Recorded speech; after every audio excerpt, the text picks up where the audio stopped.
வாழ்க தமிழகம். இது திராவிட மாடல் ஆட்சி கிடையாது, இது ஒரு தீண்டாமை மாடல் ஆட்சி. காங்கிரஸ் கட்சியோட மாநில தலைவர், ஸ்ரீபெரும்புத்தூர் தொகுதியோட சட்டமன்ற உறுப்பினர், ஸ்கிராப் திருடன், கட்ட பஞ்சாயத்து பண்ணக்கூடிய ரவுடி காங்கிரஸ் கட்சியோட செல்வ பிறந்தகைக்கு ஜாதிய பேரால வன்கொடுமை நடந்திருக்கு. ஜூலை மாசம் 7ஆம் தேதி ஸ்ரீபெரும்புத்தூர் தொகுதியில் கூடிய வல்லக்கோட்டை முருகன் கோயில கும்பாபிஷேகம் நடந்துச்சு.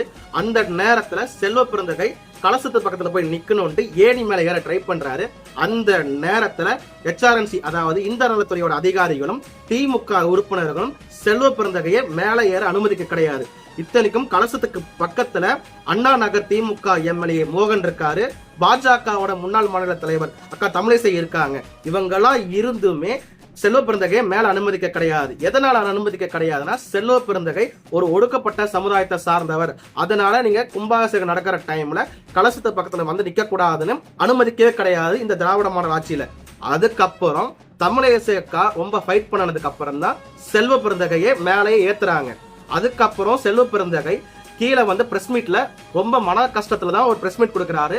இது 2000 வருஷத்து பிரச்சனை, ஒரே நாள்ல மாறாதுன்னு வெக்கமே இல்லாம செல்வ பிறந்தகையுமே பேட்டி கொடுக்கிறாரு.